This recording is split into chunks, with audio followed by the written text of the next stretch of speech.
Good morning and welcome to the first vlog of 2026. It's January 2nd today. Yesterday we had a slow morning, slow start to the year. We went out for New Year's Eve with some of our friends and then we woke up and we tried to do a little bit of that journaling, calendar, 2026 rebrand, if you will.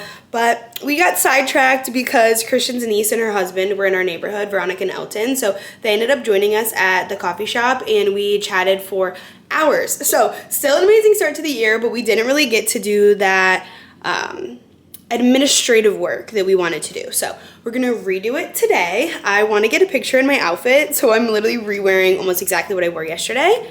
So I'm gonna focus on these red sunglasses, which funny enough, my dad actually gave these to us. I found them on his nightstand. So he let us have them. Just wearing Lulu Align leggings, this black top, and the star of the show is my Nuuly coat, which is,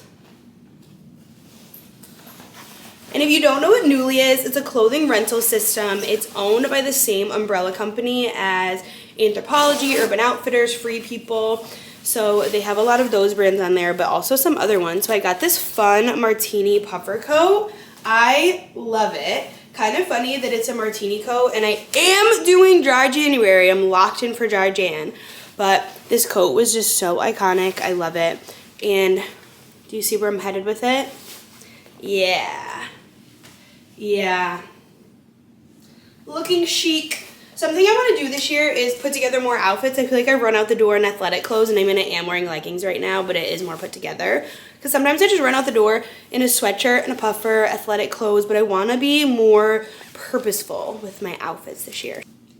That's the final look, and we need a coffee immediately. Christian, are you even in the, you might be able to see his head right here.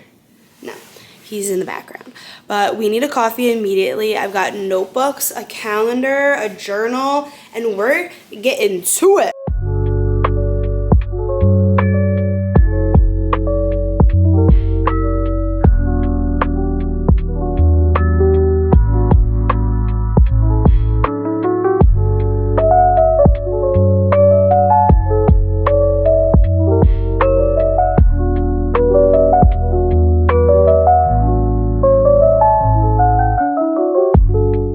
Truly nothing beats a giant Bath & Body Works 3-wick candle. This one is Mahogany Teakwood Intense. Brings me back to middle school. I absolutely love this scent, and they now have an intense version that makes it all the better. So I'm just lighting a candle, setting the tone, because I was making my vision board and I'm just getting cozied up. I've got a cup of tea, big comfy sweatshirt and sweatpants on.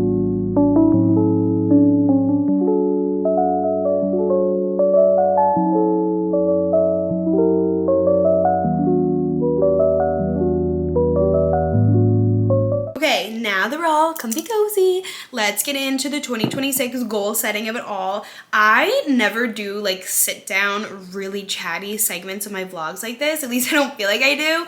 The first time I've ever really done that was my Get Ready With Me, Get to Know Me in Vlogmas, but I'm trying to upgrade my content and be a little bit more like open and chatty with you and show you guys more parts of my life versus just like the fun outings and being out and about. So one thing that I really do love is the feeling of a fresh start. Like I eat up a New Year resolution. I love it. It just feels so fun to just like refresh, revamp your life, reflect. And I think between my birthday being in early December and then obviously the new year in January, I just feel very like nostalgic and reflecting around the winter time. So I also do want to acknowledge that it can be a little bit like overwhelming, especially with social media being so prevalent, that everyone suddenly has all of these insane routines and like rebrands that they want to do. Like the 2026 rebrand is all over my TikTok For You page right now. And it can be a little bit overwhelming, and something that I do love, which is a trait passed down to me by my dad. My dad got me and my brother really into like self-help type stuff, like self-help books and just how to start routines and habits. That is something that I'm very passionate about and I do really, really like. I hope you can't hear my heat clanking back there, but I'm absolutely positive that you probably can. Like I said, especially with social media, it can be so overwhelming to look at all of the things you want to do, because suddenly everyone's going to wake up at 5 a.m. and go to the gym, get 10,000 steps a day, drink a gallon of water, read 100 books, start this new hobby, travel to this country, and that's just not realistic or sustainable for most people. So you have to break it down, segment it. You can't bite off more than you can chew, because you're just setting yourself up for failure and you're setting yourself up for being burnt out. So rather than start a ton of goals at once, you have to slowly ease your way into it. Pick things that align with you, align with your lifestyle,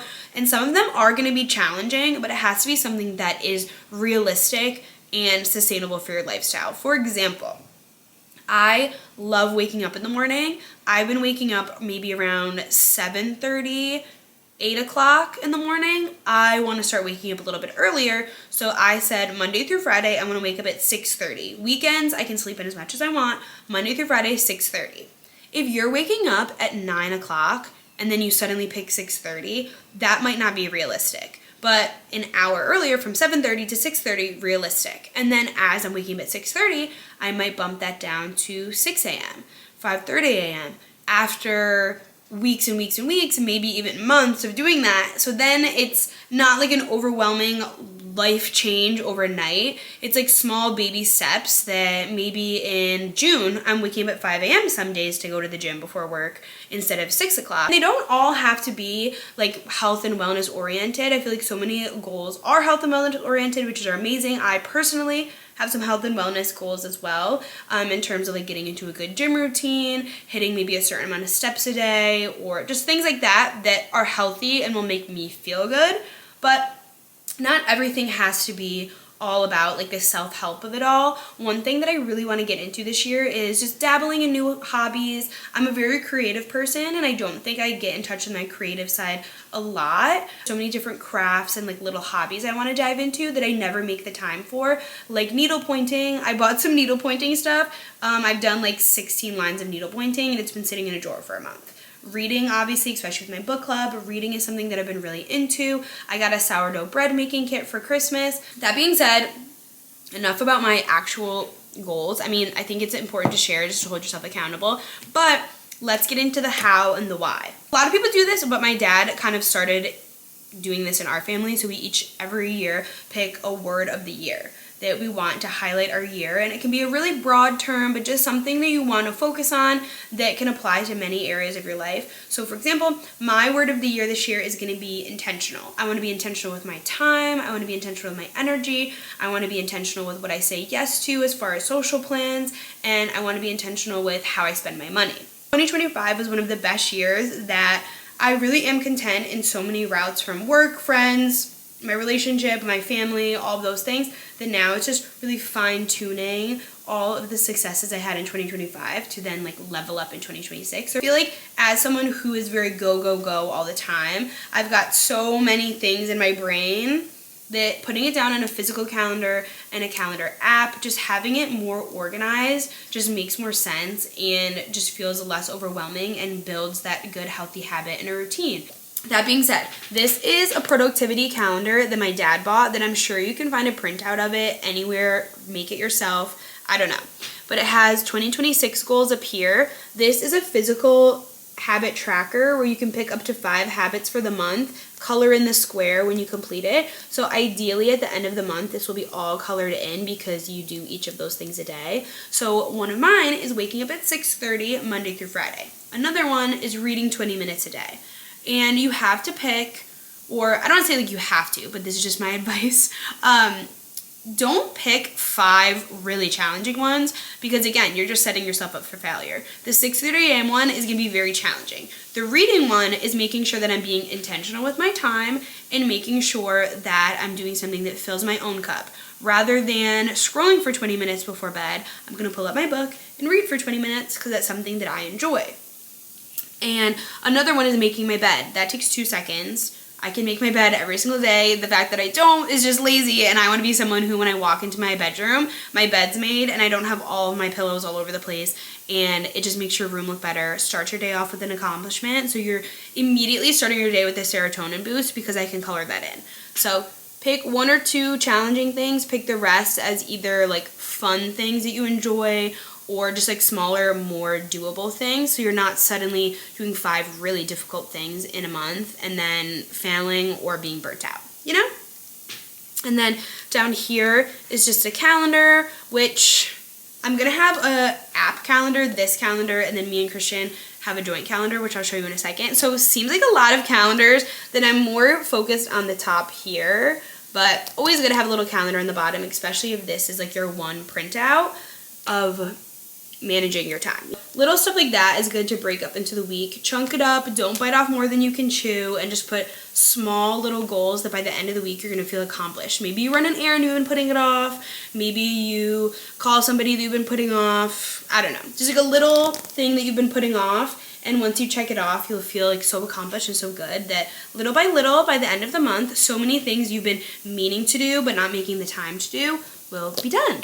I know that there's no notebook that's gonna change your life, but there's something so satisfying about the crisp first page of a brand new notebook that maybe the inspiration behind it all is just go and buy a cute notebook, hit up Walmart, Target, TJ Maxx, I don't know, go get a notebook, write something down.